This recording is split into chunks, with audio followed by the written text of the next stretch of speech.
It is KORN News Radio, our podcast here, as we preview the Class B, A, and AA boys, and we look back at last weekend. It seemed like it was a few hours ago. They wrapped up Rapid City Spearfish and Huron. Travis Kriens, Landon Dierks, Marcus Traxler, those two gentlemen from the Mitchell Republic, crisscrossing the counties and the states, looking at two great finishes, two unbelievable finishes in Class A and AA.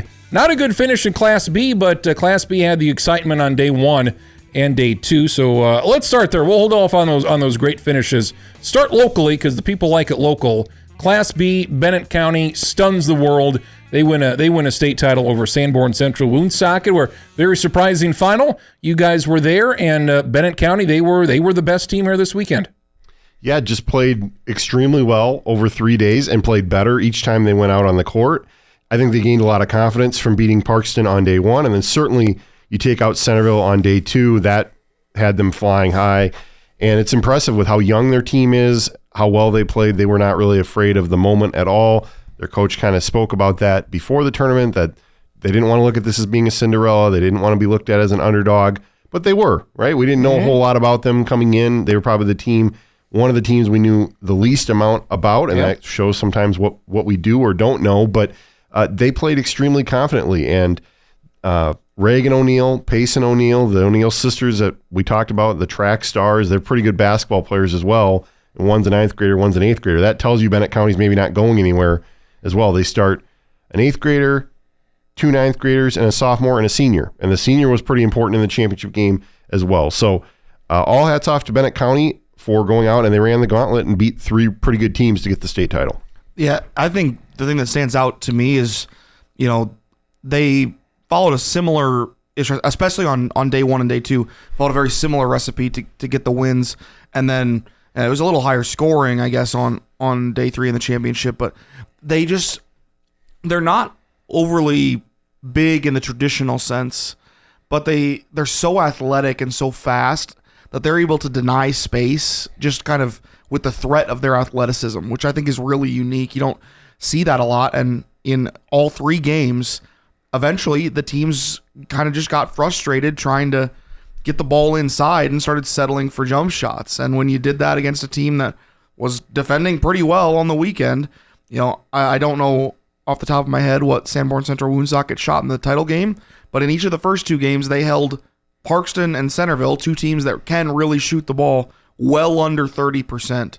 And you're just going to win a ton of games if the other team's not making any buckets. Mm-hmm. Well, and let's also point out, they played kind of a level of positionless basketball that you don't always see in Class B. To your point, Tomaya Poorbear, their ostensibly would be their center. You saw her at the top of the arc handling the ball a decent amount, and then you saw Reagan O'Neill, who... She basically played center on offense, and she's 5'8", maybe on a good day. So it was just kind of a strange back and forth there between how they were able to, and it worked out just fine for them, but kind of interesting to see how they worked that sort of backwards.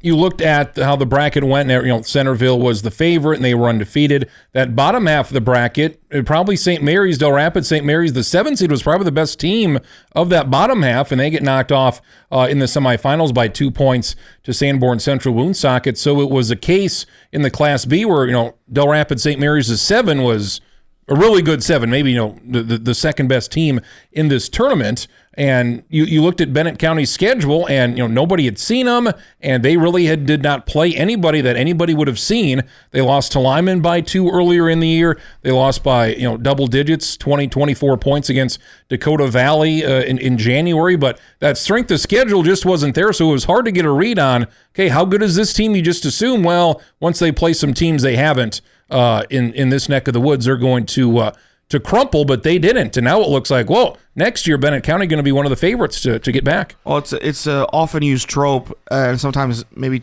too much, but they really, I felt, turned the game into a track meet. And when you got some stellar track athletes like they have, I mean, it worked out really well. They turned the ball over quite a bit in the first 2 days. I think they had 52 total turnovers in between the quarters and the semis, and it didn't matter just because it helped that they were forcing some turnovers on the other end.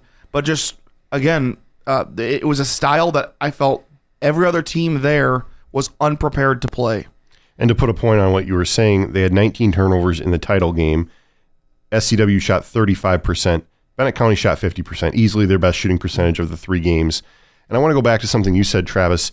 Centerville, the number 1 team going into the state tournament, they did not play well for 2 days, really. The game against Dubrook, they sort of worked their way into it. They took a lot of 3-pointers, really did not hit very many. They were 0 for 10 in the first half, and I think they ended with 4 or 5 makes out of 26 threes.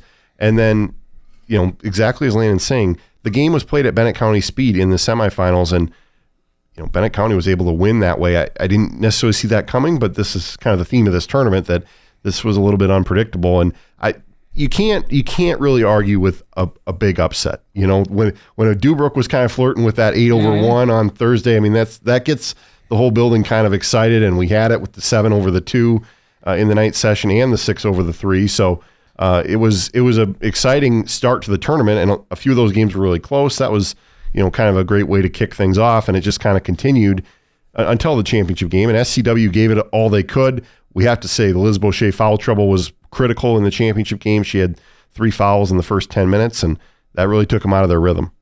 Liz Boucher hits that game-winning shot against St. Mary's in the semis. Great shots, and that would kind of foreshadow some buzzer beaters the next night. And Parkston almost comes from behind and knocks off Bennett County in that first round. They fall 2 points shy. So Bennett County gets to the finals, winning their 2 games by 5 points. So it was a very close tournament here up until the championship game. Yeah, I think the margin. I mean, I said last week I thought Centerville was the only team who could win this tournament. It turns out there was only one team that was going to beat them, I think. I mean, we said Centerville wasn't playing well, and they still won the first game. They won the third place game. They played much better on Saturday, I'll say. But I just think that if you simulate this tournament, if everyone's going to play like they did those 3 days, you simulate this tournament 10 times, you're going to get, obviously, I think all 8 teams could have won one of those at 10 times, and you might get obviously the couple of repeats. But I don't know. I felt like the level of basketball this weekend, it wasn't always the prettiest, but it was a pretty high level of basketball, and all 8 teams, I thought, showed moments of, we can really compete. Well, and I think Bennett County, if you knew how they were going to play in your simulation of 100 or 1,000 simulations, you would have them a lot. The percentage would be so much higher than what we would have thought going in. And some teams just do play to a certain level in the state tournament that, really jumps out at you. We talked a few times about, Viborg Hurley won as an 8 seed a few years ago, and nobody necessarily saw that coming. And it ended up being kind of foretelling of where they were going as a program. And so maybe that's where we're headed with Bennett County as well. But, a word about, Sanborn Central Woonsocket, I think they played very close to their potential in this state tournament, especially in those first 2 games and winning those close games. But we saw they have a specific formula to win, and that involves the other team being in the 40s, really. And Rob Ruth talked about that in the first game against Lyman, and just they found themselves, they can't afford to give up. They gave up almost 40 points in the first half on Saturday, and that's just not going to be sustainable for them. And it's exciting to know that Liz Boucher has another year. She's a terrific player, but as we've seen before, when you get that opportunity, there's no guarantee it's going to come around next year. And I mean, Kylie Robinson, Alexa Gertz were 2 really good players that they added this year. Big parts of why they were playing for that title. And to your point about, I think they played close to their potential, you could see that, I know they were the 6th seed, but they were a team on the rise in the latter half of the season and through the postseason. I think that showed, obviously, no disrespect to Lyman or Del Rapids St. Mary, but I mean, those wins were earned, right? And you reseed this tournament based on maybe how you're playing at the time. Sanborn Central would be in the top half, I think. And we have to point out, Lyman did not shoot well in their game in the quarterfinals. That made a huge difference in why they weren't able to advance. And Parkston had such a tough shooting day on the first day. They played better in the other 2 games and also had a buzzer beater in the semifinals. But this was, or the consolation bracket, I should say.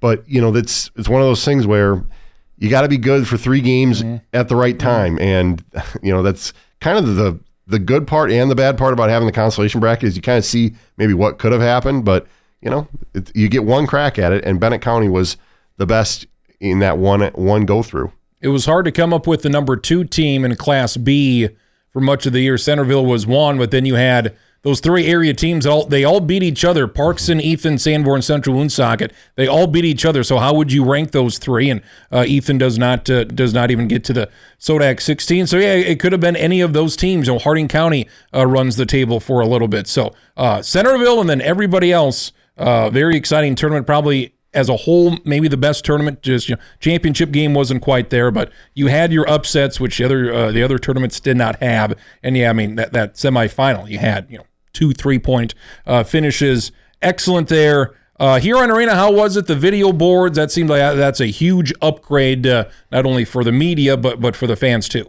It was great. I mean, I have to say, I mean, I think the environment of the tournament, Thursday afternoon, noon session, place was pretty darn full.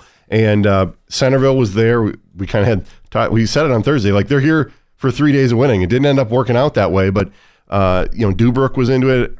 We had you always have kind of that peak of the crowd on Saturday night when it's the third place game and it's starting to fill up, and they dang near went all the way to the top of the arena. So that was fun.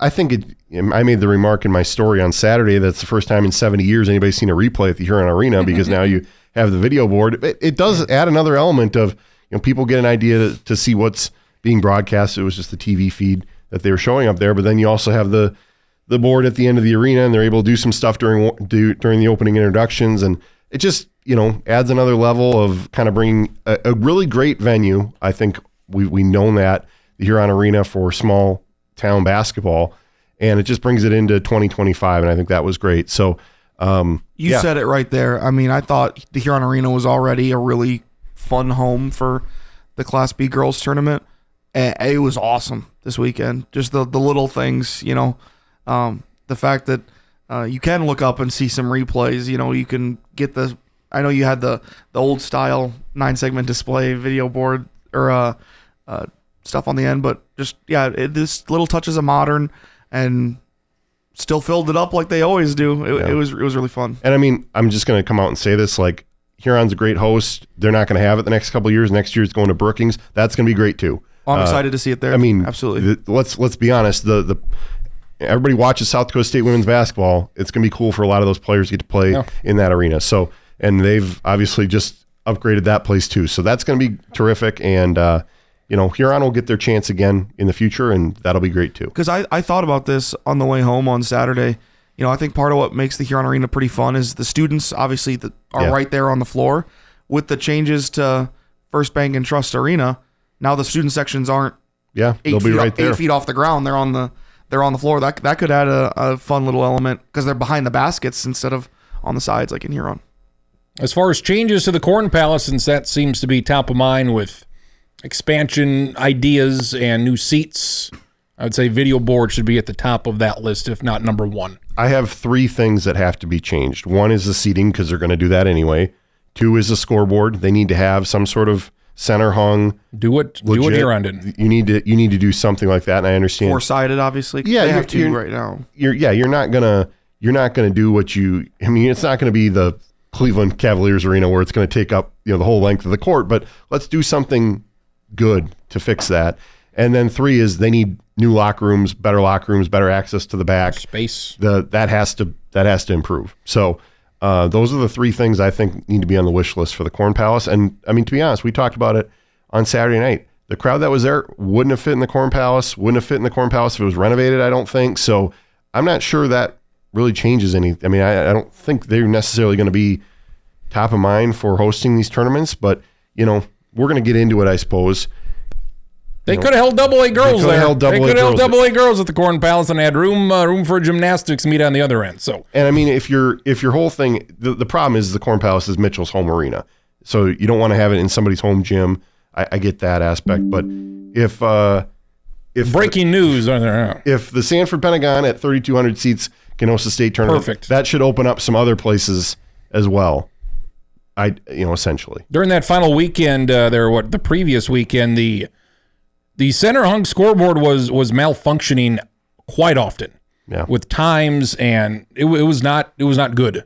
So I don't know what was going on with that, but time for the Korn Palace to catch up with the Huron Arena.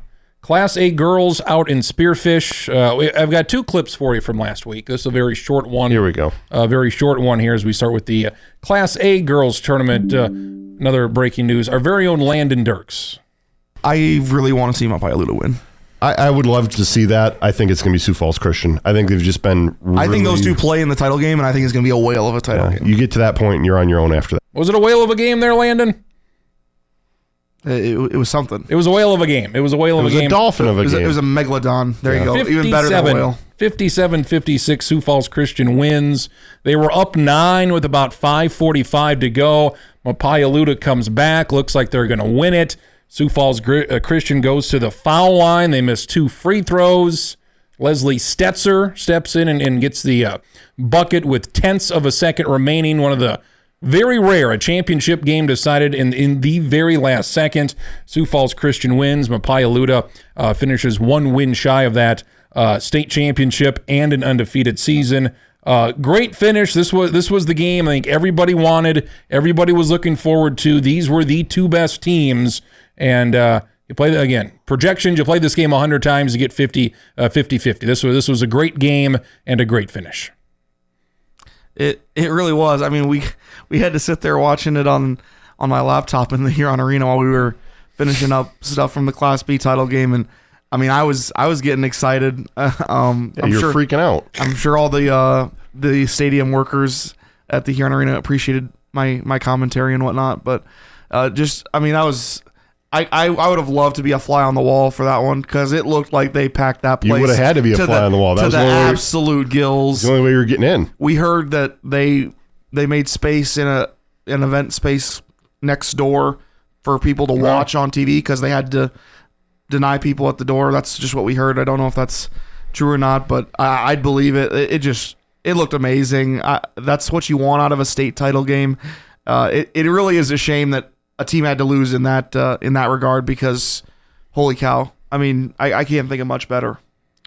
Yeah, and you had the star players. You had Ashlyn Carlo Blunt was terrific all tournament, and so Big Crow Hunter, right? She was terrific in the tournament as well. So Mapaialuda got exactly what they needed to in this state tournament to be competitive. You saw them really just kind of put it on Wagner in that first game where they got 38 turnovers, and then really just put Dakota Valley, kept them at arm's length for a lot of the game. Dakota Valley had the game down to a 1-point game 6 times in the second half and never was able to overcome them. And then, you knew that the game against Sioux Falls Christian was going to be a dogfight. I'm going to be perfectly honest. I didn't get to see a lot of it other than the very end of the game. But my whole question with that, because they went to replay review after the game, that the game was over. We didn't see a replay till after they decided what it was. That's fine. It looked like she got it off in time. My question right away was, did the clock start on time? You watch the replay, it did. So everything seems to be kosher there. That was good, and good to see that the replay was there. It worked the way it should. So that was, what you want to see. Especially since, even after, you can correct me if I'm wrong, but we've had replay for 6 or 7 years now and haven't had to use it a ton in basketball yet. And so to just see everything be kosher, like you said, was good. It looks good on TV. Black Hills State. That looks the best of maybe any arena. That looks good. I'm sure Brookings is going to look good next year with those renovations. Pentagon looks good. Oh yeah, the new court out in Spearfish looks. The big arenas in Rapid and Sioux Falls look terrible, I think, on television. Well, but this looks great. And let's get a word in that there's something to be said for having the venue be the right size. Yeah. And it's not necessarily a crime to be turning people away. There's a way to look at that. And there's also the way to say, this is a state tournament, get as many people, everybody that wants to be able to watch it should. And we joked in the arena, maybe flip the A and the AA title games real quick. That way you get enough people in the building for the A title game. But there's not a problem necessarily with the buildings bursting at the seams. That makes for a great environment for that title game at the Class A tournament in Spearfish. And I like when the state tournaments are in these college venues, even if it's not the biggest building there's ever been. Black Hills State's a Division II school, and they have the arena. They said, you guys were talking 3,800 or something? I think 38 is what we saw for the capacity. Yeah. I would like to say there was a lot of hand-wringing about the storming of the court and whether Sioux Falls Christian was in the wrong on that. clearly there's a reason there's the rule in the books that basically says you don't get your awards if you go on the court before the end of the game or before the awards are presented. Clearly there's something happened in the past that's why we have that rule. I think it's kind of a dumb rule. I'm glad they didn't really enforce it in this case. Centerville had almost, not the exact same situation. They had gotten the trophy, but before the photo was taken, some students kind of ran out. Bennett County. Bennett County, excuse me. What I said Harding County. You said Centerville. Centerville, sorry, I'm all over the place. Bennett County, they had that. Kids are excited. If you win a state title, you literally cannot get a more exciting championship than what happened in Spearfish for the Sioux Falls Christian to 25 students or what. It's fine. It's not a crime. Nobody got hurt. Nobody's going to get hurt. And everybody went back. Like we still did the trophy celebration or presentation. We lived, and we don't need to give a technical to. We don't need to do anything else. We don't need. It's there. Okay. It's okay that they handed out the trophy and we moved on with our lives. You kind of hit it there, but my two prevailing thoughts were, one, I think it's really unfair to punish the girls who just won the state title for the student section running onto the floor. I think that's kind of dumb.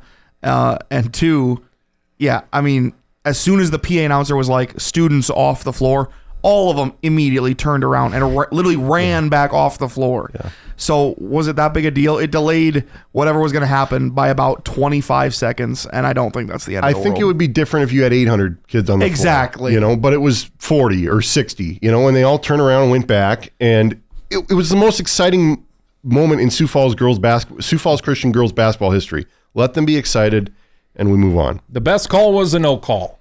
Yeah. In that situation. Ashlyn Copel, best player in the state, had a huge game on Saturday, 33 points, 10 rebounds, 9 blocks. She was the best player out there. Wagner gets 7th. Mount Vernon Plankington gets 8th. Gatorade Player of the Year, as it was announced on Thursday, and she's incredible. She averaged 22 and 10 during the season, and had a quadruple double at one point with blocks and rebounds and all that stuff. So she's a really good player. We saw what she can do. It's always fun when those best players get to the state tournament. Unfortunately, Wagner didn't get there last year because of MVP. They both made it this year, and from what we've been told, we should find out a top 5 relatively soon on her recruiting list, and I would imagine she will be making a decision this summer at some point as well. But just an incredible player. I think 247 Sports had her top 10 in her class right now. So ESPN has her at 21. Yeah, she's no lower than she's very good. She's no lower than top 25. And Landon and I mentioned, next year at this time we may be talking about her as a McDonald's All-American, which I don't believe we've ever had a girls McDonald's All-American from the state. So no, go back to Mike Miller, I think. For her part, Reagan Russ had a really, really good tournament as well. She was Spirit of Sioux, and I think that's a deserving honor. And a really fantastic career for her. She's only Emily Fox is the reason Reagan Russ isn't number 1 in basically all these career categories for MVP. And put it in the Spirit of Sioux story. She played all but 2 minutes over the 3 games. I think tells you how good she is and also how important she is to MVP.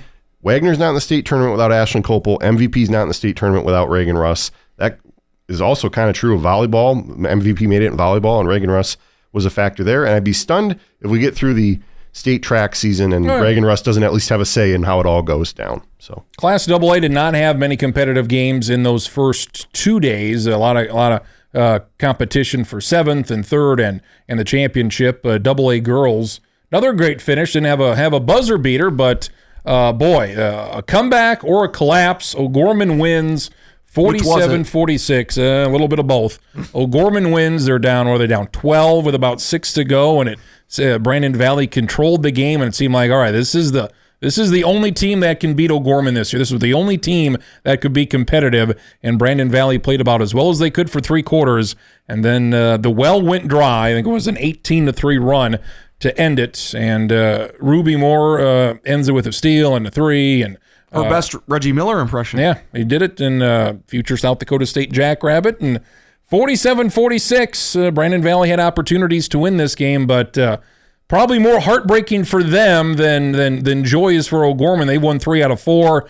They've done this before. They won it last year. They've been undefeated. They've won 50 games in a row, and they bring most everybody back next year. Those are your preseason 1 and 2 teams right there, and I think we're looking probably to three-peat O'Gorman and Brandon Valley part 3 next year. We'll see what happens in the same building out in Rav. I'm already doing it.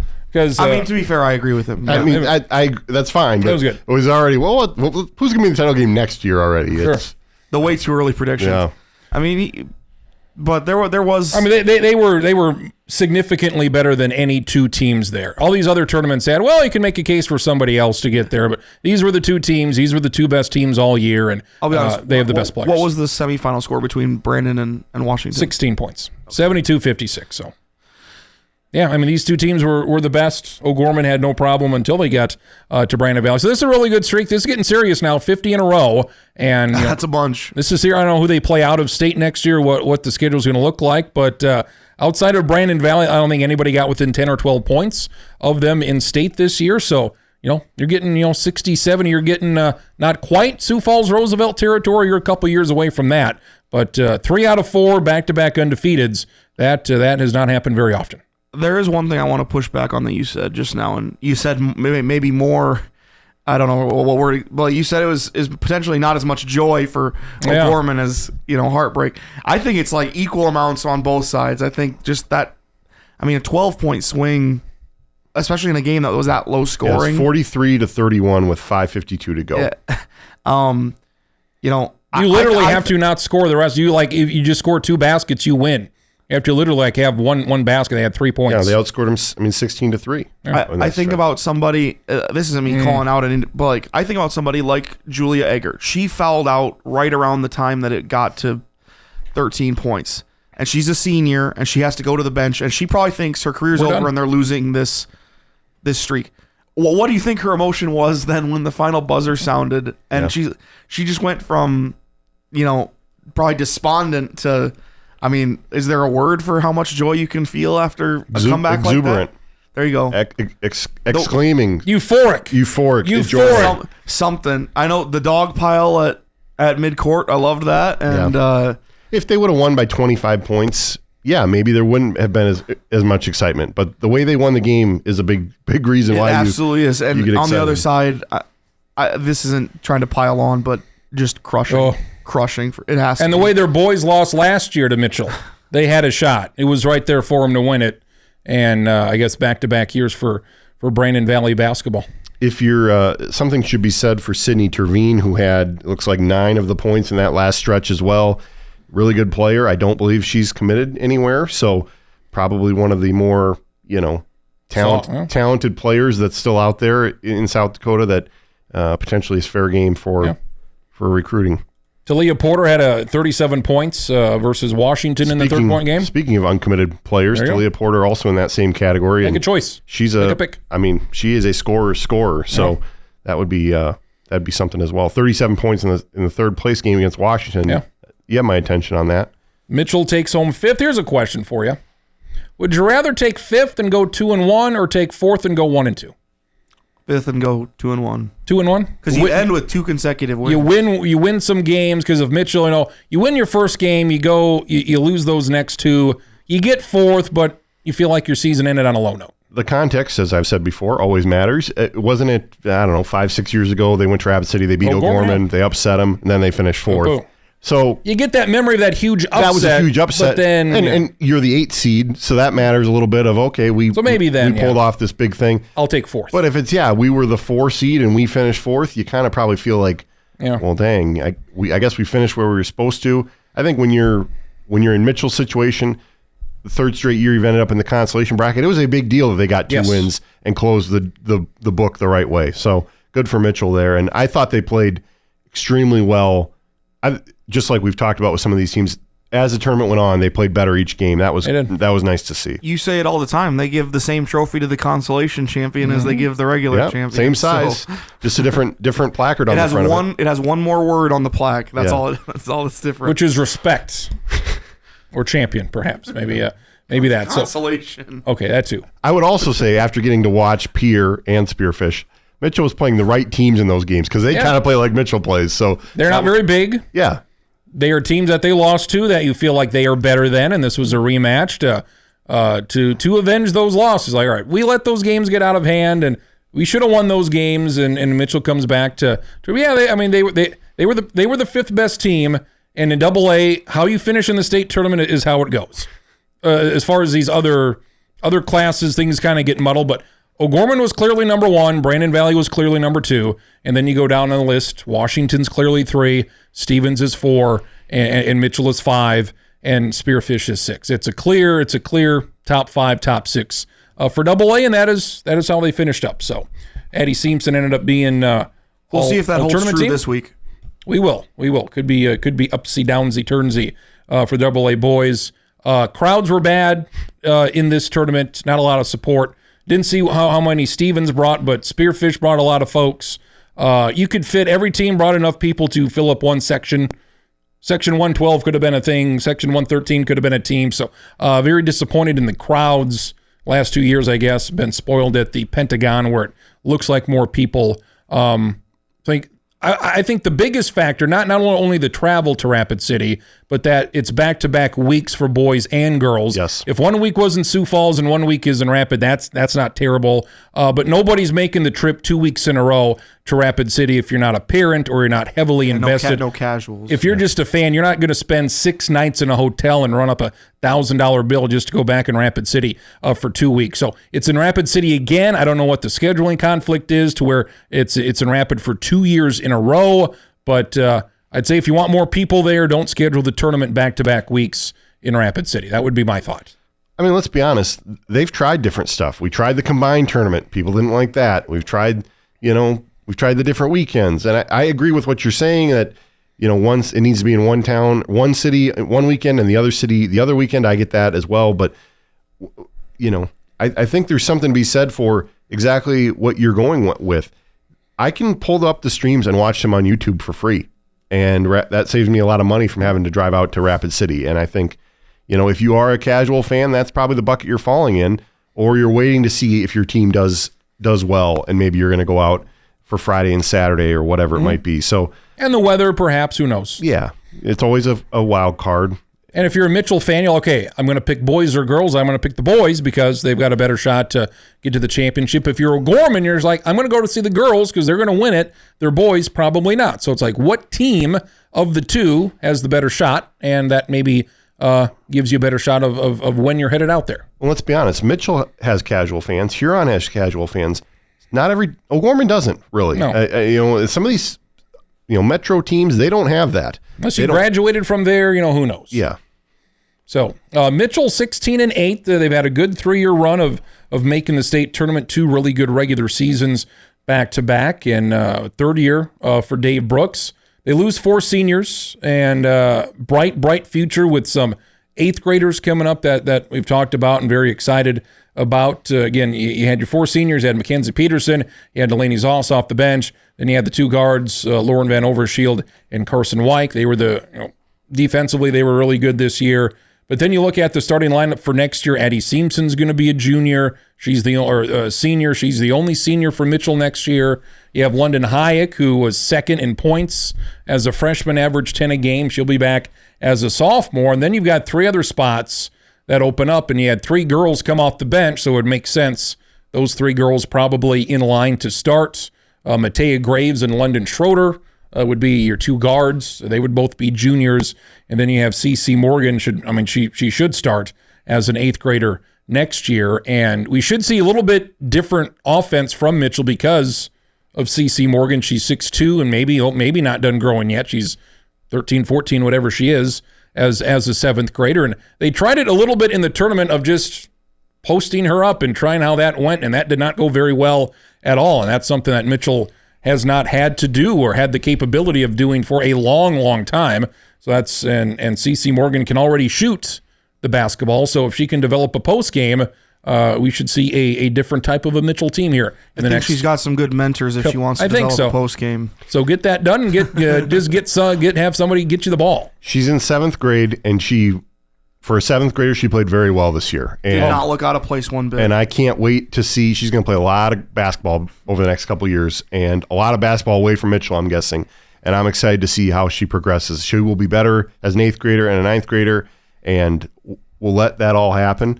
I think the experience that they were able to get Matea Graves and London Schroeder this year, get them into the mix a little bit, was great. You cannot argue with the experience Addie Simpson has. I think, if I were to sit here right now, I feel like Mitchell's probably in the state tournament again next year. We'll see how it all goes. I would say. But, teams will ebb and flow, but I think they've got a really good nucleus of players, and I think there's something to be said for, of the 4 seniors, look how much progress they made in the last 2 seasons to where they're at, and how good Carson Weick and Lauren Van Overshield were as really two-way guards that could do things on both ends of the court. Delaney Zoss had a role off the bench, and I think Mackenzie Peterson got a lot better from the beginning of the season to the end of the season. In some ways, she was kind of their bruiser, not afraid to use up the fouls and not afraid to play physically underneath the basket. And there's a role, and for a team that's a little undersized, they needed somebody like that. You need that. Yeah, we cannot say that wasn't an important role.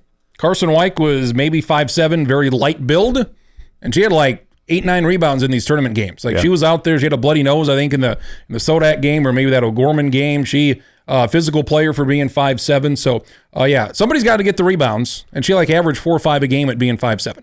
I've seen it this season with Dakota Wesleyan, but there's a great value in having guards that can rebound, and that's just a huge boost when all of a sudden the player that's 5'7" is swooping in there and getting those rebounds. And just effort. A lot of it's just effort. Mm-hmm. You just play hard, and that's half of the battle. So Mitchell loses 4 seniors. There's some spots in Nia Talley waiting for her, of course. We got Mia Larson, who played a little bit early in the season. She probably comes off the bench as a junior to look forward to what Mitchell has, and early. But I would say Mitchell maybe in that 5 spot. You look at who comes back, who doesn't. I have no idea. I was just willing to say. I'll explain. Okay.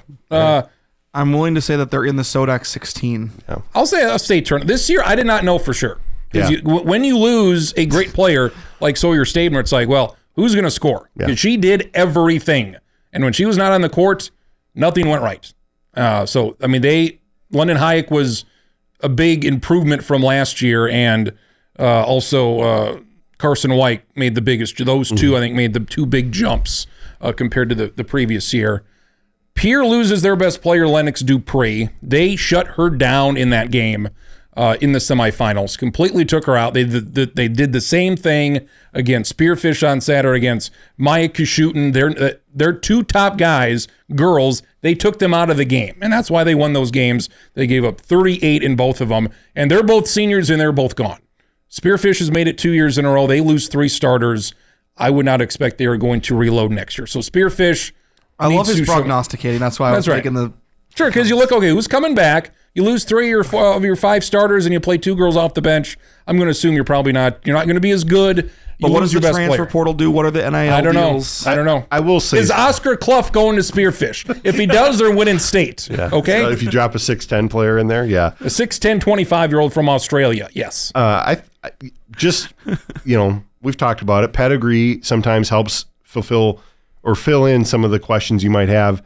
I think there's something to be said for Spearfish making 2 straight state tournaments. That probably fosters some growth in their program. Does that mean they're going to be a top 5 team next year? No, but I think they are potentially put down the nucleus to at least be in the conversation every year, kind of like Mitchell is right now. So they got a good thing going under Coach Brooks. So absolutely. Pierre loses, I think, 4 of their 5 starters. So you look at teams that maybe not going to make it, will make it. Pierre and Spearfish, I would say not. Early on, 12 months out, we will see. So. I'd say it's early, yeah. Early. Maybe late for some. As I think you said at some point this week, Marcus, until someone dethrones that top 3, though, of it's tough. OG, Brandon Valley, and Washington, they're just, what have they won now? Between the 3 of them, it's like they have 7 or 8 in a row. Titles in a row. Mm-hmm. Yeah, it's a hard mountain to climb. And Stevens has a good operation going, so they're kind of a year in, year out. It's Brandon Valley's time to join that mix. Mm-hmm. If they can overcome O'Gorman. So and Jefferson's made it every year, right? 4 for 4. So those are the Altenburg girl's just going to keep getting better. She's just going to keep getting better. You're potentially talking about player of the year type player here in the next, because she's only a sophomore this year, right? I believe so. More of that in the future probably. It's Marcus Traxler, Landon Dierks. I'm Travis Kriens, looking back at last week's state tournaments. I'm going to ruin your transition for just a minute. Something has to be said. This was the first year Bennett County was in Class B, because they used to be in Class A, right? Good idea. And we had the free and reduced lunch factor that kind of moved teams from different classes. They have a native population that affects that. I believe their free and reduced lunch population is over 90% of their school.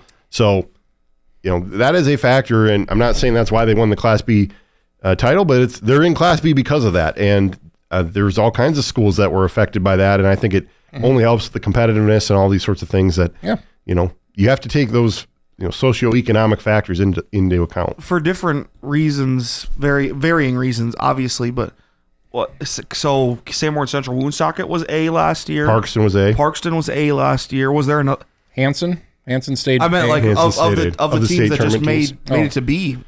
Was half the field A last year, and both finalists and both finalists and the consolation champion. 3 of the 8. I'm not sure that's I'm not saying it's a huge correlation, but there's got to be something there. Yeah, boys tournament we don't have any. Everybody that's made the tournament was in B last year, but yeah. Like you look at the Hanson boys. They've made the Sodak 16 3 years in a row. They've had to go to Madison 3 years in a row, and they've had to play Hamlin, Sioux Falls Christian, and West Central, and those games have been 30, 40, 50-point blowouts. Like if they could go into B, they'd be a really good B team. But here they're on the fringes of A. You look at the boys tournament, Double A boys. Let's start there with the Mitchell Colonels. They take on. They're in it. They're in it. They're in it this year. They haven't played in a long time. They're in it though. They're the 4 seed taking on the 5 seed Huron. That's 2:45 Central Time. We'll have the game on KORN and 18-3 Huron, 15-6 Huron. Some injury troubles perhaps, but it feels like if Mitchell can just get past this first one here, I would say they are a favorite despite losing earlier in the year. Landon, long layoff. I think everybody expects Mitchell just to flip a switch and say, okay, they're the defending champs. I think when they play their best, they are the best, but they have to show that. How do you stack up Mitchell and Huron here in that first second afternoon game? Well, I mean, I'm going to be honest. I'm almost in that camp of I expect another gear from Mitchell because I think they've been saving a little something. At least they talk like they've been saving a little something here where they knew what it would take to get through that Sodak 16 game.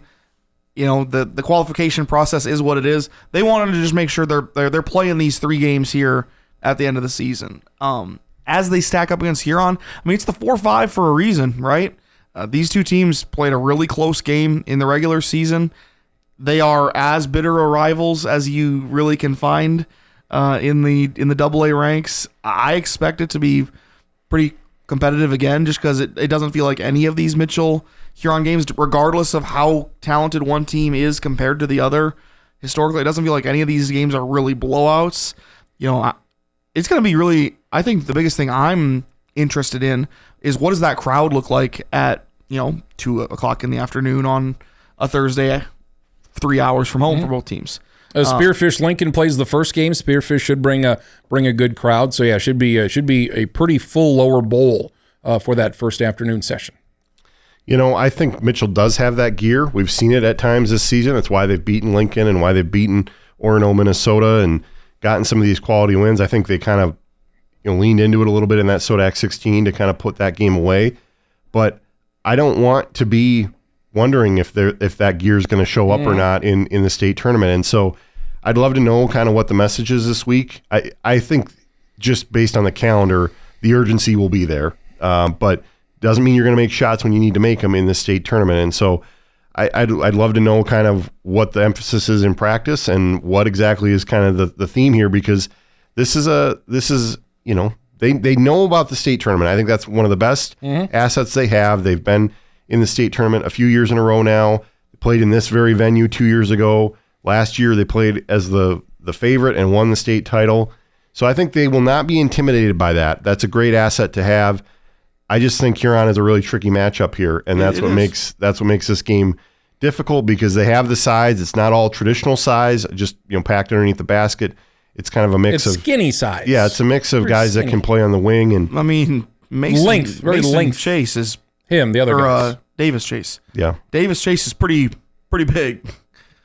Yeah, and Anderson Porish is a big body as well. So those are guys that are going to be a challenge for Mitchell, and they're going to have to find a way to really get the offense going. I mean, that's really what this tournament's going to come down to. I feel pretty confident in their defense. They have a top 5 scoring defense in the class, but I think they're 11th in scoring offense this season. And there's a few teams in this bracket that have either really good offenses or really good defenses. You know who the team that doesn't have to worry about that is? Lincoln. They are number 1 in both categories. And I come back to Lincoln has had one bad game all year. It happened to be against Mitchell. Is that because of Mitchell? Is that because of Lincoln?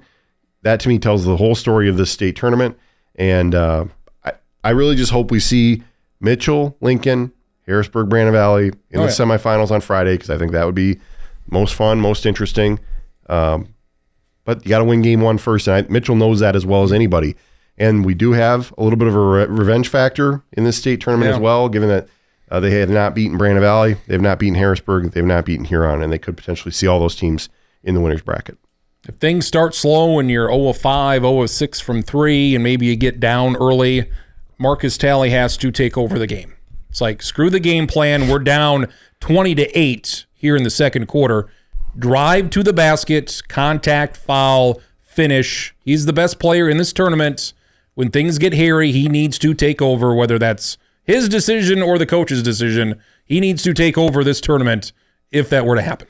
Kind of melding those two ideas that Marcus Talley needs to take over and your first idea that, Mitchell potentially has this second gear. I think it has a lot to do with the fact that, like, if you have to just think, if you think just big game players in AA basketball, I mean, Marcus Talley and Colton Smith are very near the top of that list. Like, they seem to show up every single big game for Mitchell in some way or another. They certainly did a year ago. They have multiple. What? Colton Smith, no. For last year, no. I mean, he had a double-double like every game. I don't think so. He had foul trouble. Gavin Sokup, he was the guy last year. Certainly, yeah. Yeah, he was their best player. So this is Talley and Smith this year. They have not had I look at what Colton Smith does beyond the points. Sure. Like, he had foul trouble last year. He's rebounding at a really, really high level right now. I think Colton Smith, if Mitchell wins this, it'll be because Colton Smith was the best player in this thing. If he's continuing to get like 22 and 15, I think he is going to come out with his hair on fire. Yeah, and I don't know if we want to dip our toe into this pool, but I think there's a lot of extra motivation for Colton Smith. Motivation here. The fact that he wasn't named All-ESD, he probably feels a little slighted by that. To say that's not a factor, that's not reality. I know from speaking to him personally before the Sodak 16 game that they don't think they're the 4 seed.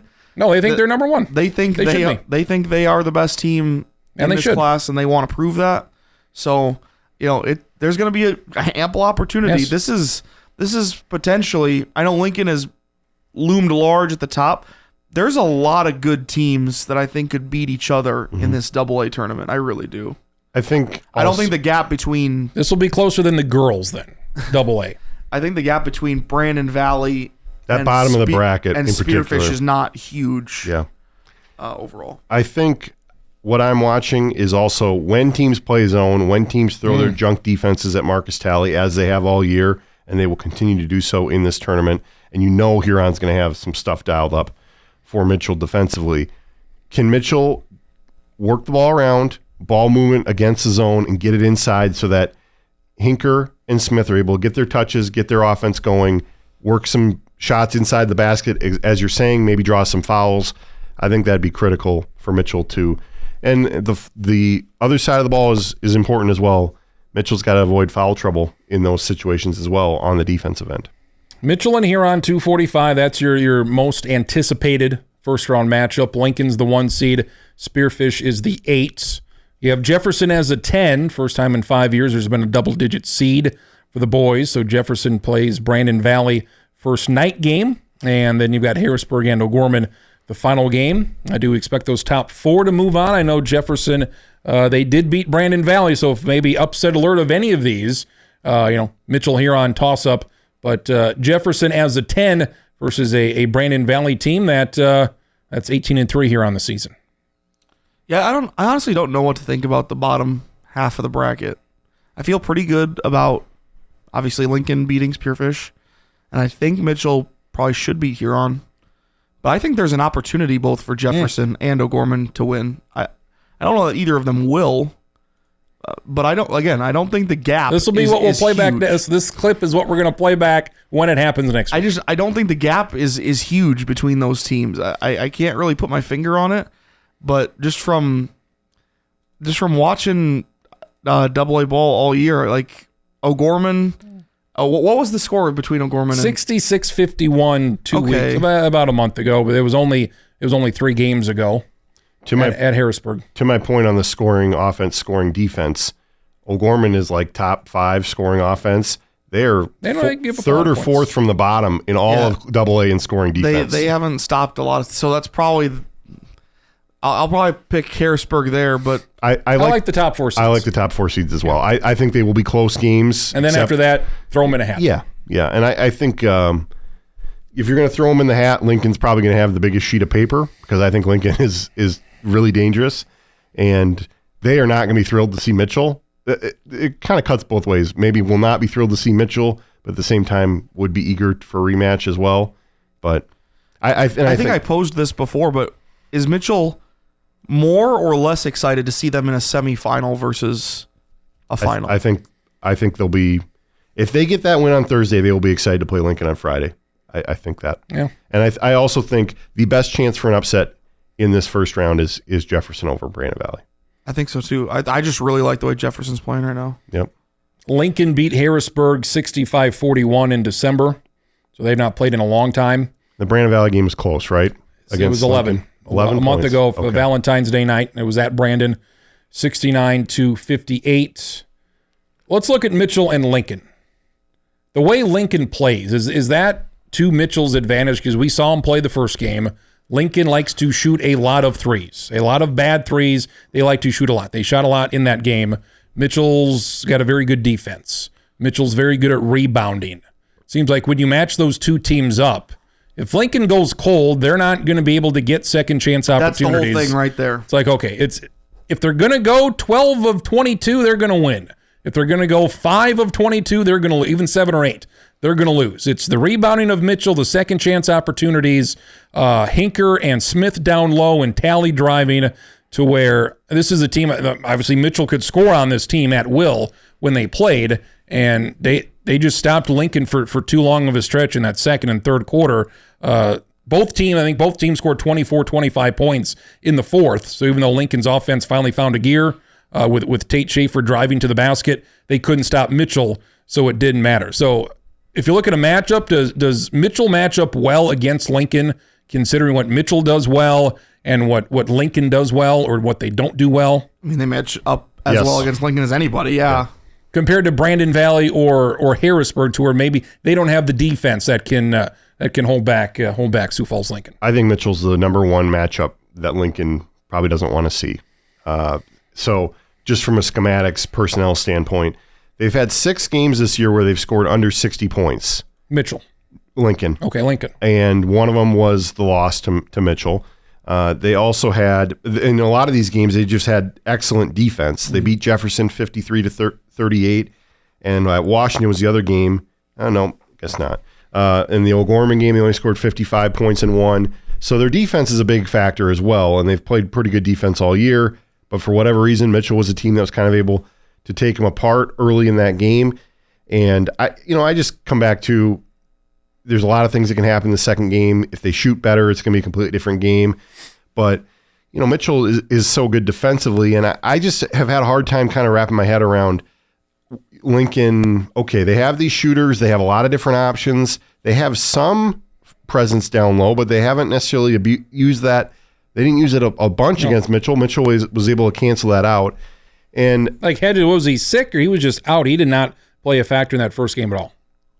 Who? For Lincoln. Who? Their big guy. Yeah, okay. And so I just think against Yankton in the Sodak 16, they didn't have a guy score more than like 7 or 8 points, I don't think. You didn't necessarily need it against. Really mucked that game up, right? Yeah, it was 48. I mean, they had 48 points, and I mean, they held. And it was in the old gym. And they held Yankton to 20-some points. But I'm just trying to figure out, like, okay, this tells me Lincoln can win in a lot of different ways, and that is dangerous in a potential matchup with Mitchell.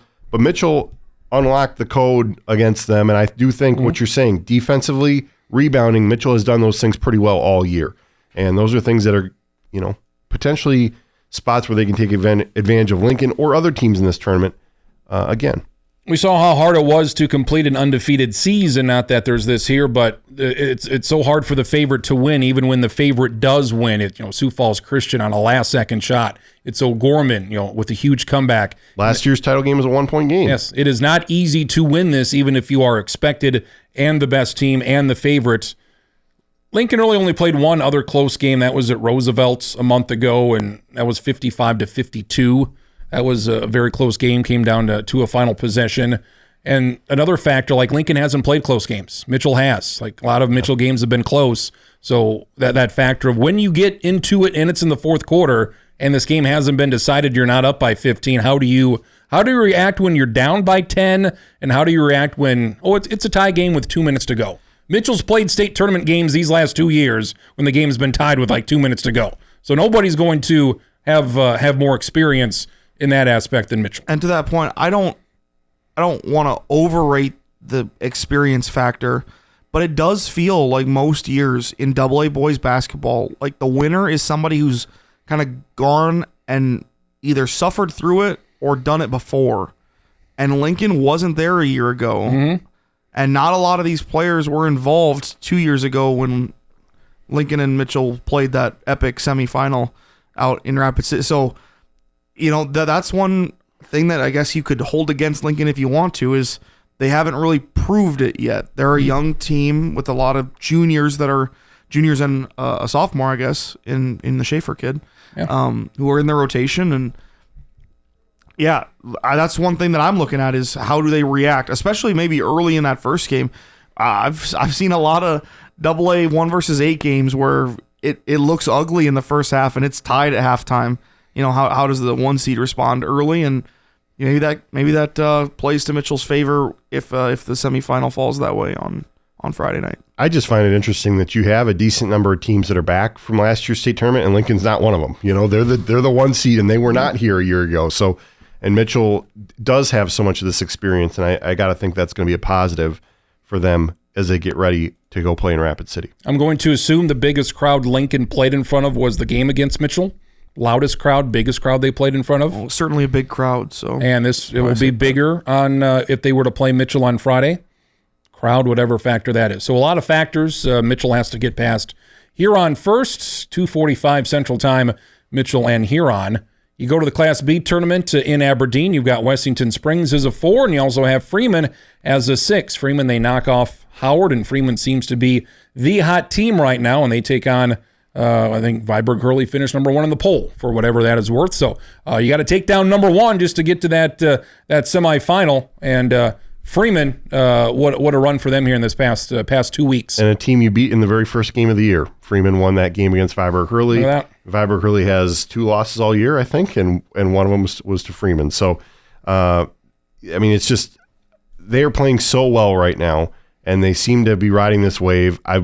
This can be said for all the games, especially in AA where they've had this long layoff, but how does that carry over now to the state tournament? What kind of nerves are involved? How well are they able to come out of the gate and play in game 1? That's to be determined. Viborg Hurley has a lot of experience in these big games in the state tournament, so that's going to be interesting to watch. And Wessington Springs, they played extremely well in that Sodak 16 game against Timberlake. They've really developed a lot of different scoring options as the season's gone on, got through the game against Wolsey Wessington in the region playoffs without any issue. So I'm interested to see what they do against Wall, an upstart team that has not made the state tournament in almost 25 years.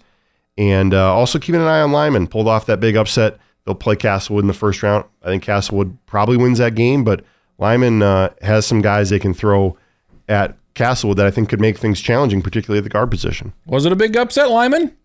I would say by seed. Clip number 2, here we go. Then you look at the top 5 seeds here for B boys. I think look pretty solid. Castlewood, Del Rapids, St. Mary, Viborg, Hurley, Wessington Springs, Gregory looks like a pretty solid top 5. Yeah, looking at those top 5 seeds all seem pretty good. Who do you like here? Who do you like? I think the Gregory Lyman game is worth at least keeping an eye on. Gregory won the first matchup 72-60. Gregory, the number 1 scoring defense in Class B of the teams that are left. That was a little surprising to me at 36.3 points per game. And they gave up 12 points to Corsica Stickney. 3 in the second half there on Saturday. They have one of the worst opponent winning percentage schedules I believe I've ever seen at this standpoint. And there's a reason for that, but they have that opponent winning percentage, 399. You don't usually see a number that low. But they played a one-win Burke, a no-win Cologne, or one-win Cologne, whatever they are. They played Marty, who had all those wins vacated. It weighs them down. That is part of the factor that takes them down from where they normally would be. Lyman, fourth scoring offense of the team's left, 63 points per game. And I believe they're hot. I mean, they have won some games in a row. So that is a game to keep an eye on. Kept an eye on it, Marcus, and Lyman beat Gregory. Can we just officially change the name of this podcast to We Know Ball? We Know Ball podcast. We Know Ball. You need some whoosh sounds in between whoosh. so people know I'm not just recycling my take Here we go. from last week. Yeah. From last week's show, you said, and it ended up being on a night where there were no upsets. It was the 10, the 11, and the 12 in Class B, providing the people that needed the upsets in the veins. That's what that provided, even if they maybe weren't upsets. Freeman over Howard, I don't think people are surprised by that. Aberdeen Christian is back. And Lyman, obviously Gregory did not play a tough schedule, as you outlined there. And Lyman back as an 8 seed. Yeah, and it's, the other thing about Gregory is they did play Viborg early, and it didn't go well. And then, they played a lot of teams from their region. They played some Class A teams, as we've talked about, teams from this area. Well, this area wasn't that great in Class A this year, so they didn't really get any benefit from that. And they had a chance in the fourth quarter to pull away. They were up like 8 points with 6-7 minutes left, and they just didn't. Lyman kind of hung around, kind of kept getting closer and closer, and it got down to the final stretch, and the Raiders made a couple key shots at the end, and they're going back to the state tournament. So good for Lyman. I don't know how they're going to do it. They have a really tough matchup in game one, but I like that they're in the state tournament. I think that's going to be a fun team to keep an eye on. Yeah, there's not a lot of duos in Class B that look like Brian Lowy and Jamison Kessler. Yeah. Those are two guys that are pretty hard to contend with. But again, Lyman has some really good young talent. Dawson Vollmer, MJ Deem. Axel Ehlers is one of their lone seniors. Yeah. He's a quickly emerging talent. I really like watching that kid play. They have a chance to do a very similar thing here, maybe, where they just kind of hang around. Mm-hmm. They're maybe not looking like a threat to win for a while, and if you let them stick with you, that's when it gets dangerous. They don't really have the down low presence necessarily defensively, so that is something against Castlewood to keep an eye on. But they're going to have to throw a lot of different bodies, I think, at Lowy to keep it fresh. And yeah. But I mean, Dawson Vollmer didn't do a ton in that Sodak 16 game. He's a very talented young player. And then, Deem and Ehlers, they're a nice guard combo. So that'll be interesting to keep an eye on. And I mean, just like anything, you go out and make a bunch of shots early in the game, you put Castlewood in a blender right off the bat and see what happens. I mean, we could have something cooking right away.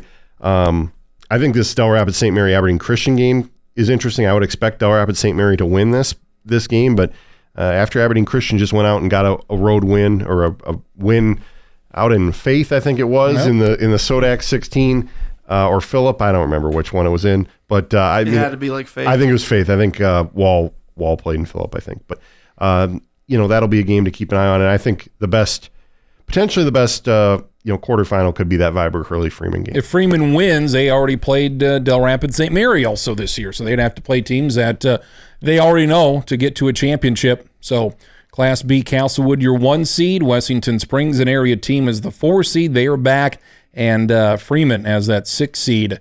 Maybe a team that maybe people didn't have at the beginning of the year. One thing I really like about both Springs, I think that this can apply to both Springs and Freeman, is they don't just rely on one guy to get it done. They have several guys who can go out and get you a dozen, and a couple of guys on both teams that can maybe even get you 20 if you need them to. The big names on both teams that I think about: Colby Flowers, the emerging big man for Springs, and then David Walter, who's a freshman who I think we're going to talk about a lot in the next couple of years. The guard forward kind of combo for Freeman. He's really good, and I think I maybe said this last week too, but Freeman felt a year early for me. The fact that they're here is pretty cool. They're going to be good moving forward, I would expect. And he's averaging 19 points a game, which I haven't seen all the teams for Class B yet, but that's got to be close to a scoring lead. Mm-hmm. So he's a good shooter. He's got a nice little post game. He's exciting to watch. And then Class A, you have Sioux Falls Christian, the 1, and Hamlin, the 2. potential rematch from last year. Who do you like in Class B? Yeah. I'll go Castlewood. I'm going to say Del Rapids St. Mary. I think I like St. Mary. All right. Unaffiliated St. Mary. Del Rapids St. Mary. They don't want to be. You're hard on that. Say, They don't want to be called Del Rapids, apparently. Where are you from? Don't be scared. Unaffiliated St. Mary. Who are you rooting for? Del Rapids. A boys reminds me of AA girls, where you have the top two teams in O'Gorman and Brandon Valley girls. And Brandon Valley might be the only team that can beat O'Gorman, and Hamlin might be the only team that can beat Sioux Falls Christian. Nobody beat Sioux Falls Christian this year in Class A, and the only team to beat Hamlin was Sioux Falls Christian. They won by 15 points earlier in the year. Hamlin won last year, so we'll see if we get that rematch.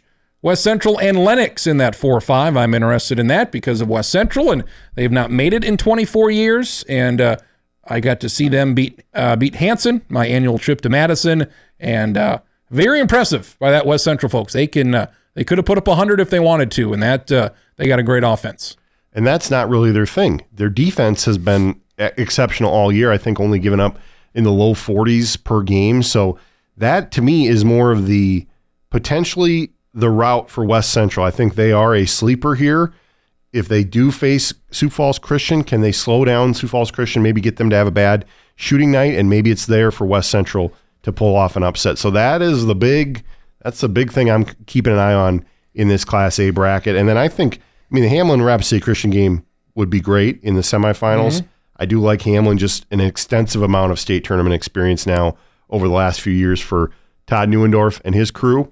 And Rapid City Christian, we maybe touched on this before. We've seen them a lot. They've played on this side of the state a decent amount and really like their lineup. They have a lot of players that were all-state caliber players last year that are back. And so I think they are going to be – I wouldn't be surprised if they beat Hamlin and get into that title game. Yeah, I think the gap between 2 and then like the next tier of challengers is definitely smaller in Class A boys than AA girls like you were outlining. Mm-hmm. I like both Rapid City Christian and West Central. I think they're both really good. And Lennox isn't far off from that conversation either.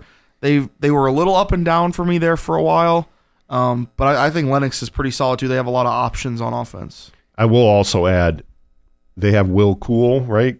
6'9", 6'9". I mean, he can shoot. I'm not going to say he can guard Griffin Goodberry because Griffin Goodberry's the best player probably in the state, but at least size-wise, you can kind of match up with him. So if he's able to slow down Goodberry at all, that'll make for an interesting matchup. And I mean, we cannot count out the game they played against Lennox was a reasonably close game during the regular season, 47-42. Yep. So it's not impossible that Lennox pulls the upset. But I think in that case, Sioux Falls Christian is going to be a lot harder matchup for Lennox. West Central, they played all the top teams. They lost to they beat Lennox by 5.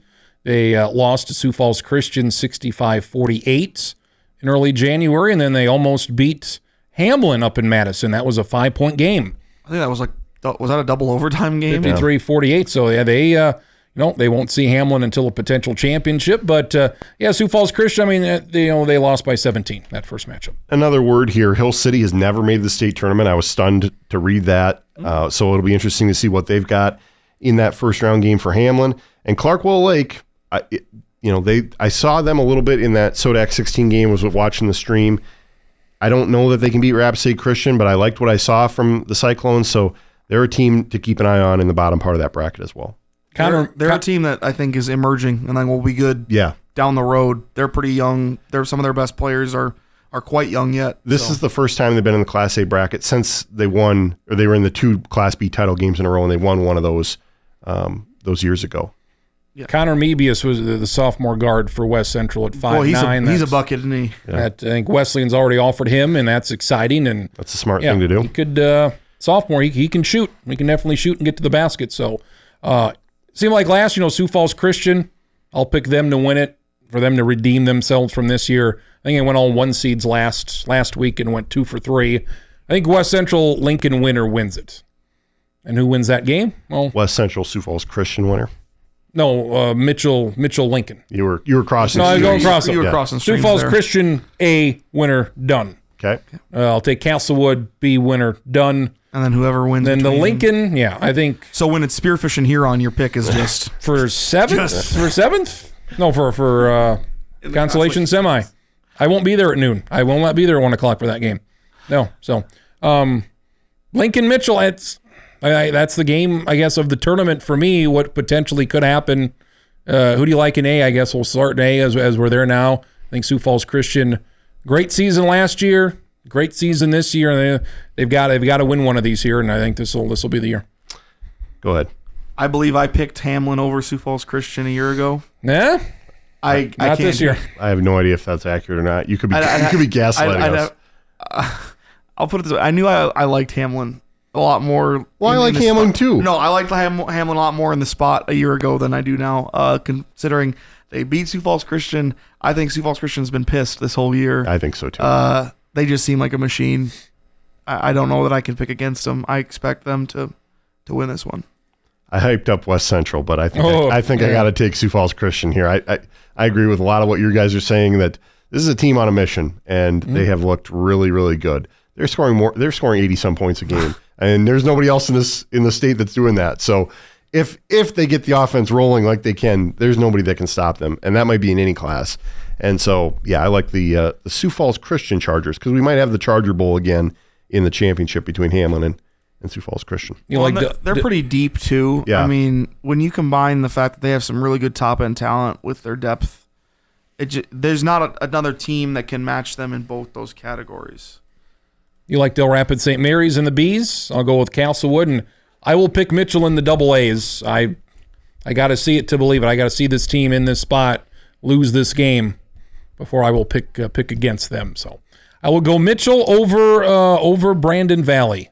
Rematch. A rematch again. Rematch of double A girls. Rematch of double A boys. And Mitchell scores more than 36 points here in the rematch. I'm gonna go Mitchell over Harrisburg. They finally get the monkey off the back. They've lost like 6 in a row to Harrisburg, I think it is now.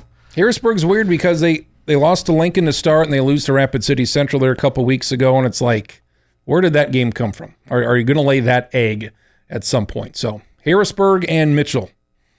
In the title game. Was it triple overtime? What was it, 4 years ago at the old arena? Triple overtime for 3 years ago. For 7th place.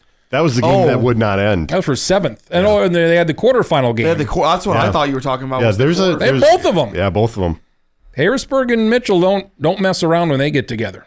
Don't make any dinner reservations for after that potential title game. No. You might not make it. I'm going to be the bad guy. I'm going to pick Lincoln to win the state title, and I'm going to say they will beat Brandon Valley in the championship. Brandon Valley. So three different championship games here. Just Lincoln's been really good all year. I can't and show me something. Mitchell has the pedigree. Let's not sit. I'm not going to sit here and say they can't get it done.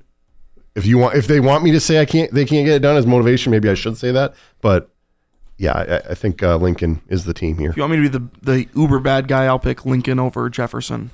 Oof, that's your. So you're making two. Your real pick in he's putting in 2 brackets this week when everybody's filling out their brackets. He's putting in 2. The odds are too good. So don't count any of those. Marcus and Landon, any Final Four picks? Have you looked at the bracket yet to make a Final Four pick? I think the 1 seeds are good of a group of 1s as I've ever seen. So it's hard to pick against any of the 1 seeds because 2 weeks ago I probably would have picked Auburn to win it, and I don't care that Auburn's lost a few games here, but Florida has looked so impressive. So if you go with the best team, every once in a while that best team's whoever's playing the best right now wins it, and I will pick Florida. Florida will be my pick. I've not done a bracket yet, but you did that because I was going to say. I mean, they're just so good right now. Everybody I've seen has been picking Florida, so pick somebody else. I would have picked Auburn. I feel like I'm going to pick the 1 seeds. I'm not going to do anything nuts as far as picking any double-digit seed to make a run. I said it last week, and I'll say it. I think I said it last week on this podcast. I said it somewhere. Like St. John's, or who do you like? Well, that's one. Yes, St. John's is making it. And Rick Pitino, after they win, is going to get up and say, "Now reinstate my 2014." You keep talking about. I've never heard anybody talk more about 2014 Louisville. I love that. Than Landon has the last 4 days. I love that Louisville team. And he's going to drink a quart of Jameson after. Yeah. Anyway. So yeah, St. John's. I'll pick in. That's the bottom left, right? Yep, that'd be they have to knock off Florida somewhere. They got to beat my Texas Tech Red Raiders too. Tough, real tough. All your teams are in this West region, and they have to beat Omaha, the trash can. Yep. gods It's a tough- in that tough one. first round. Yeah. We'll go St. John's. We'll go Houston. You got Duke and Alabama on the other side. Wisconsin a week 3. Yeah, I don't like that quadrant at all. No. Want to ride BYU? Let's go with Michigan. Wow, Michigan. I think they're hot. Okay. I think they're hot. I saw I think they're tired, is what Michigan is. and are tired. this is a proven theory. The team that plays in that Big Ten title game, them out. last game, and now they got to play on Thursday. Rough. And they are one of the most turnover happy teams out there, and they're playing UC San Diego that does turnovers all the time. They're like San Diego's like everybody's. but and that's why I wouldn't be on. I don't everyone like that, falls in but- this trap. Yeah, Everybody's going to pick San Diego. Michigan's winning that game, unfortunately. yeah. What the spread? It's not a lot. Michigan 2.5. 2.5, yeah. It's And then you got Texas A&M Yale, because a lot of people picking Yale. Yale knocked off Auburn last year, so I'll probably be bored and go 1 seeds, but like Alabama, I don't like them as a 2. Just give up way too many points. St. John's is a 2. Opposite. I don't want to pick Duke, but I'm thinking I have to pick Duke. Cooper Flagg's healthy. Look at their path. Even if they're not, this bracket's terrible. Yeah, It's tough. It's interesting how some of them are loaded and some of them are not. I have not filled out a bracket, but put me down for a Final Four of Michigan State, St. John's, Duke, and my Tennessee Volunteers. Tennessee. So all right. you had my 4 right. Michigan, You had Michigan, St. John's. Michigan, Duke, St. John's, and Houston. Yep. And I'll go Houston, St. John's. Wow, that's a lot of red. Too much red for me. Houston, St. John's, and wow, who do I want to win? Kelvin Sampson or Kelvin Sampson or Rick Pitino? That's tough. I'll go Kelvin Sampson. I'll go Houston, wow.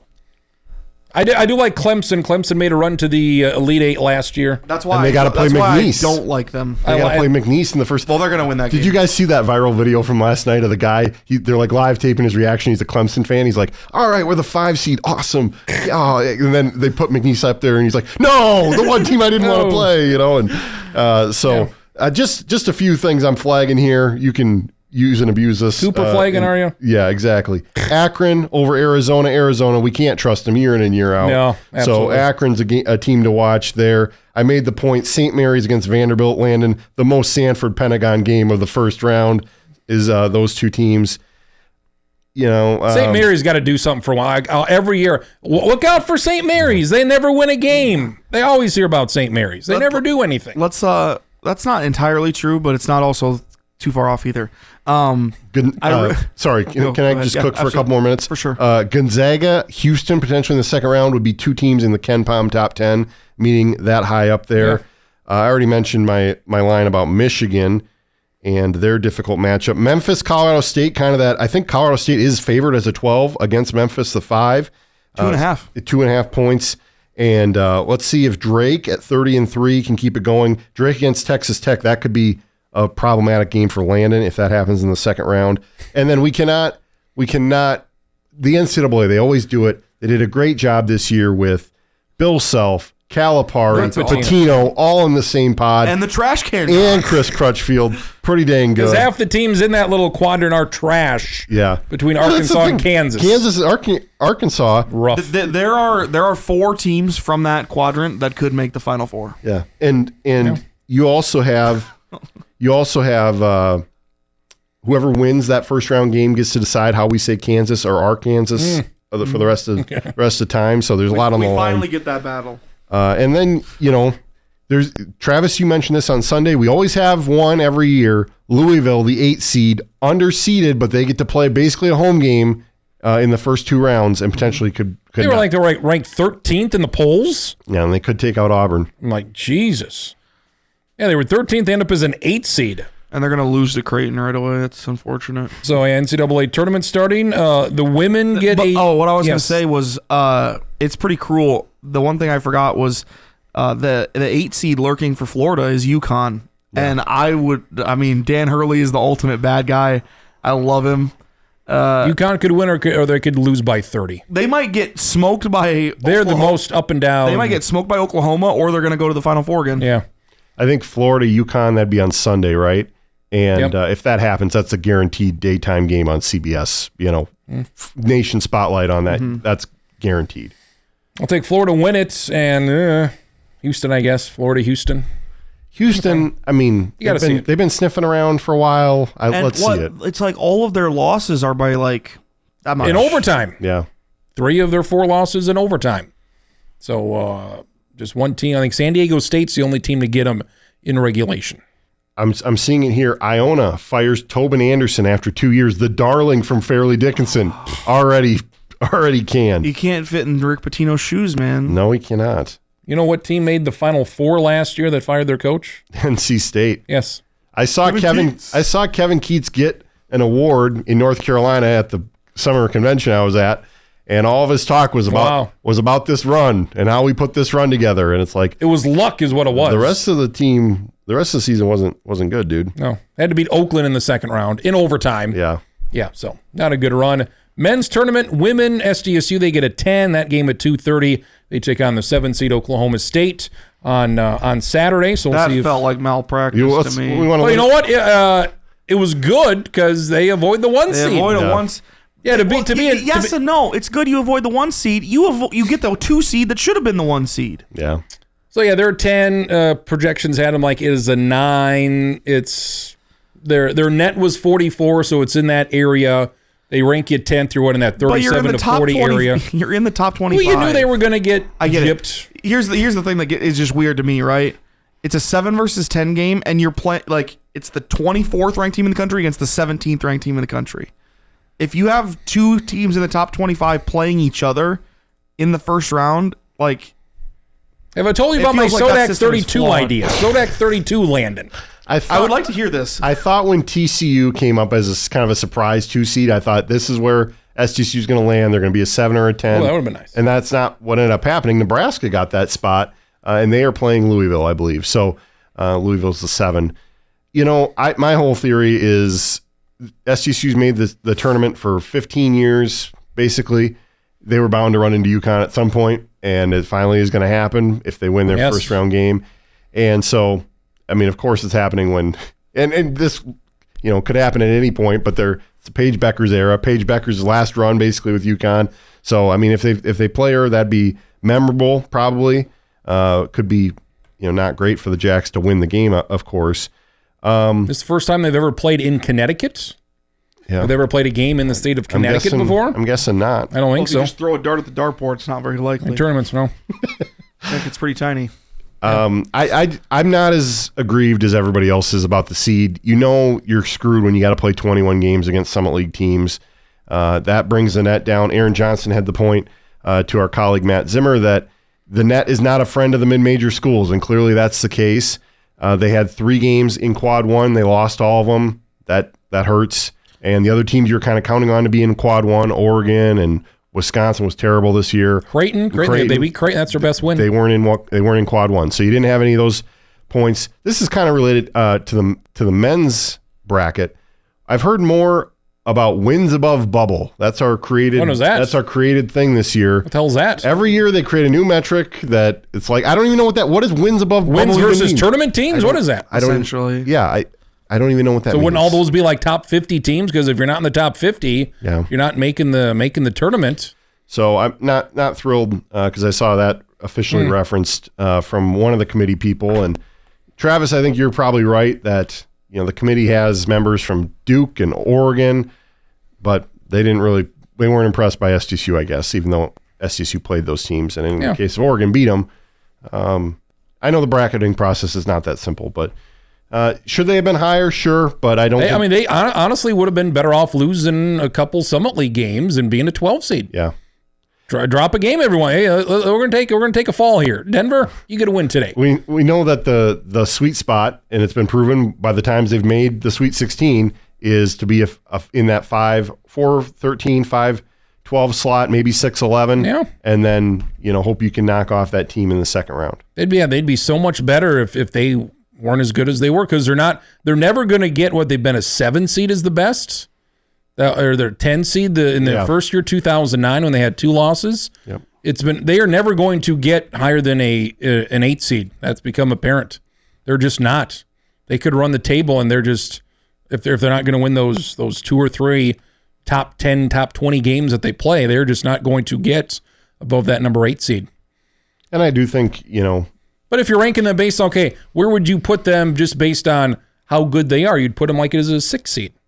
Probably. Say they're probably the 25th best team in the country. You'd give them a 6 seed in that aspect. They also apparently put out the seed list, or they did a seed Rankings? list for the women. I haven't seen it. Haven't been able to find it anywhere, but I would like to look at that because then Are they the last or are they the first? I don't know. I haven't seen it. So, and they They're the apparently first. were going to follow the true S curve like Good. they do for the men's bracket this year, but I've not seen that because the regionality, they would have been better off to be either an 11 and go play Iowa at Oklahoma. That would have been a better situation for the Jacks this year. Or as I said, be a 10 and go play at TCU against Louisville.